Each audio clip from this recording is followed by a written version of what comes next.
Assalamualaikum warahmatullahi wabarakatuh. Perkenalkan, nama saya Risma Rismaya dari Prodi PGSD kelas B Universitas Muhammadiyah Tasikmalaya.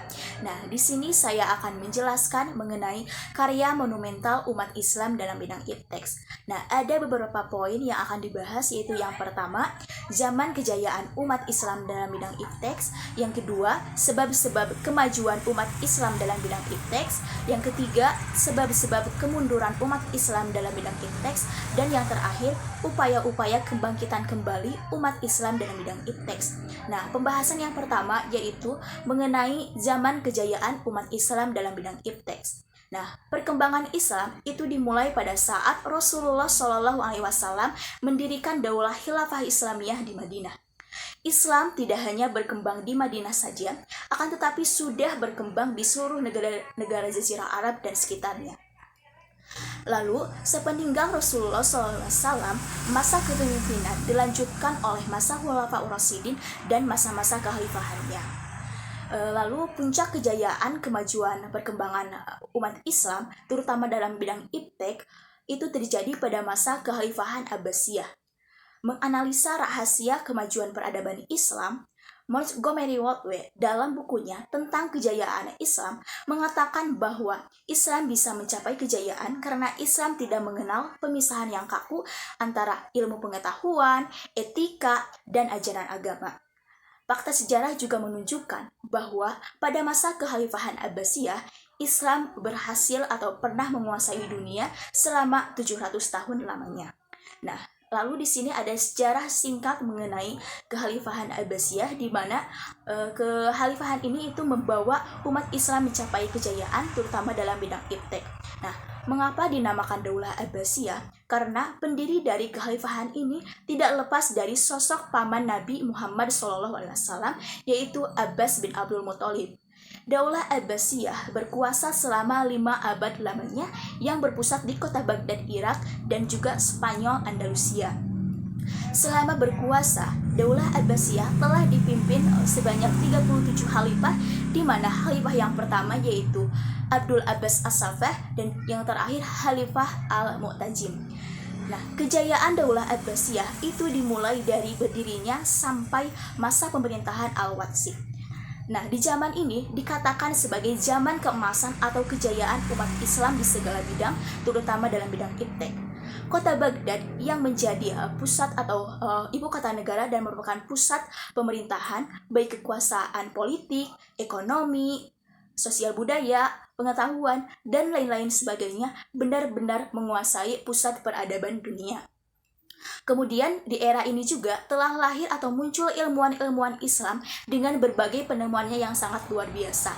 Sebut saja Al-Khawarizmi yang menemukan angka 0 sehingga namanya diabadikan dalam cabang ilmu matematika. Lalu ada Ibnu Sina yang berhasil membuat termometer udara untuk mengukur suhu udara dan namanya terkenal di barat dengan nama Avicenna. Lalu dengan ketinggian akhlak dan penguasaan iptek, Islam menaklukkan Spanyol atau Andalusia dan berkuasa kurang lebih 5 abad lamanya, sehingga negara Spanyol menjadi negara Islam yang maju di segala bidang. Sementara negara-negara Eropa lainnya masih terbelakang dan dalam masa kegelapan. Negara Spanyol merupakan pusat ilmu pengetahuan pada saat itu karena para penguasa memandang bahwa ilmu adalah sesuatu hal yang mulia dan berharga. Maka dari itu, para khalifah memberikan keleluasaan dan kebebasan berpikir seluas-luasnya untuk perkembangan ilmu pengetahuan dan teknologi, sehingga akan tercapai kejayaan yang sangat luar biasa. Dan juga di sini banyaknya peninggalan sejarah, yaitu seperti arsitektur Masjid Agung Cordoba, Glu Moskow dari Konstantinopel, dan menara spiral dari Samara. Nah, hal tersebut membuktikan akan kecanggihan ilmu pengetahuan dan teknologi pada saat itu. Kemudian lanjut ke pembahasan yang kedua, yaitu mengenai sebab-sebab kemajuan umat Islam dalam bidang ipteks. Nah, ada beberapa faktor yang menyebabkan umat Islam mencapai kemajuan, terutama dalam bidang ipteks. Menurut Ahmad Al-Hasan dan Donald R. Hare, beberapa di antaranya sebagai berikut. Yang pertama, agama Islam. Nah, dengan fanatisme agama yang kuat, akan memberikan dorongan yang sangat kuat kepada umatnya untuk melakukan pencapaian-pencapaian di bidang ilmu pengetahuan dan teknologi.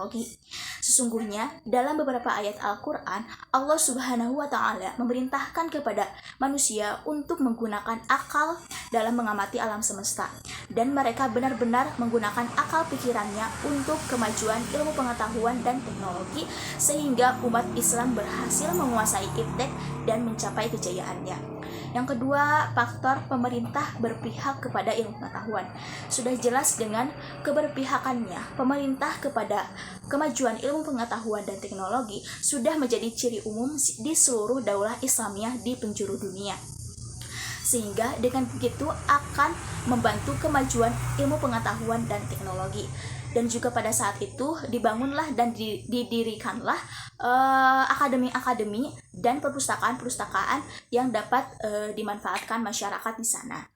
Yang ketiga, faktor pendidikan. Nah, tidak dapat dipungkiri bahwa pendidikan merupakan salah satu pemicu laju perkembangan ilmu pengetahuan dan teknologi pada masa itu. Dan para khalifah menyadari hal itu sehingga dibangun sekolah-sekolah, lembaga pendidikan tinggi, dan perpustakaan-perpustakaan. Nah, dengan hal tersebut itu Islam dapat mencapai kemajuan terutama dalam bidang iptek di negara-negara Islam. Yang terakhir, karena adanya perdagangan internasional. Nah, perdagangan internasional menjadi sarana komunikasi yang efektif antara peradaban dan kemajuan ilmu pengetahuan dan teknologi. Dengan maraknya kegiatan perdagangan antara bangsa Arab dengan bangsa-bangsa di penjuru dunia, ditemukanlah ilmu pengetahuan navigasi.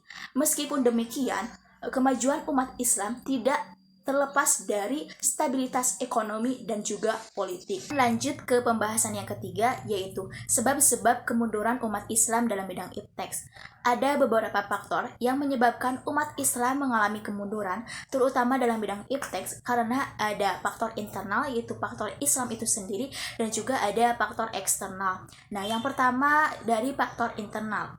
Umat Islam bisa mengalami kemunduran karena umat Islam tidak lagi berpegang teguh pada syariat agama, yaitu Al-Quran dan As-Sunnah, serta tidak diiringi dengan kerja keras dan malah mudah menyerah.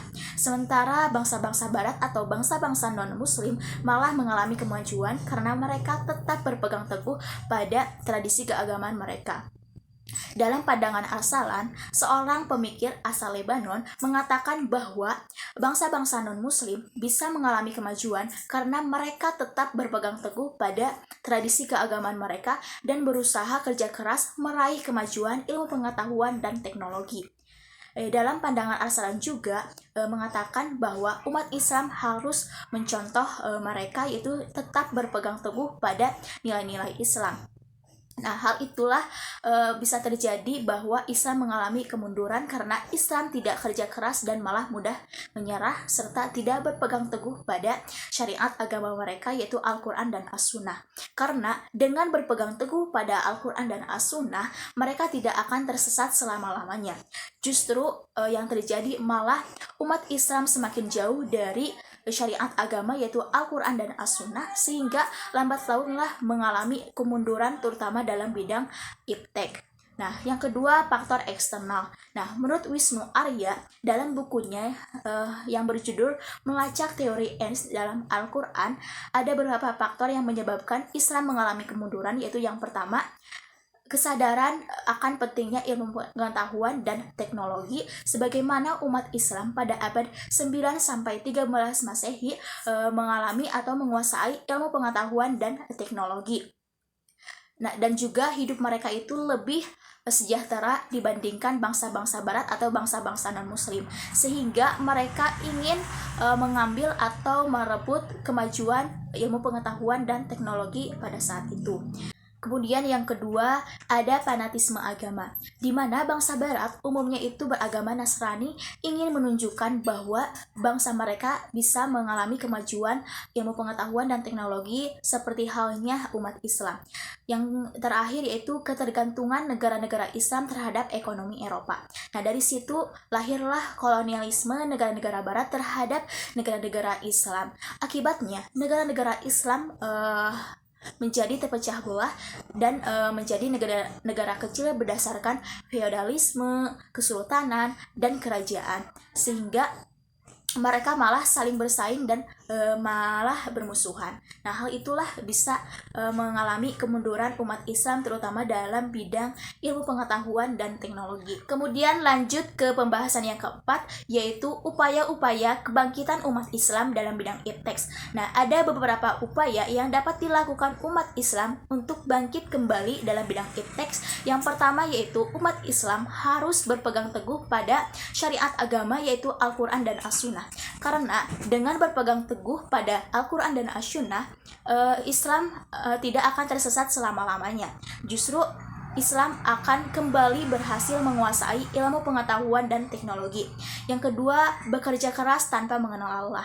Nah, jelas dengan kerja keras, umat Islam bisa meraih kembali penguasaan ilmu pengetahuan dan teknologi. Yang ketiga, pola pembaharuan pendidikan Islam yang berorientasi untuk pemurnian ajaran kembali agama Islam. Nah, itulah beberapa upaya yang dapat dilakukan umat Islam agar bangkit kembali dari kemajuan ilmu pengetahuan dan teknologi. Nah, apabila melihat fenomena sejarah, kebangkitan Islam harus dimulai dengan memberikan semangat iman, menghilangkan stagnasi pikiran, dan hal-hal lainnya. Nah, semangat ini akan mendorong umat Islam menoleh ke belakang. Mengapa sih umat Islam bisa mengalami kemunduran dan kehinaan sehingga umat Islam dipandang sebelah mata? Nah, beranjak dari hal itu, umat Islam seharusnya mengambil pelajaran dari sejarah. Karena dengan sejarah, umat Islam bisa melihat kejayaan Islam pada saat itu pada masa Rasulullah SAW, Khulafaur Rasyidin, dan Daulah Abbasiyah. Baik, itu saja pembahasan mengenai karya monumental umat Islam. Terima kasih. Wassalamualaikum warahmatullahi wabarakatuh.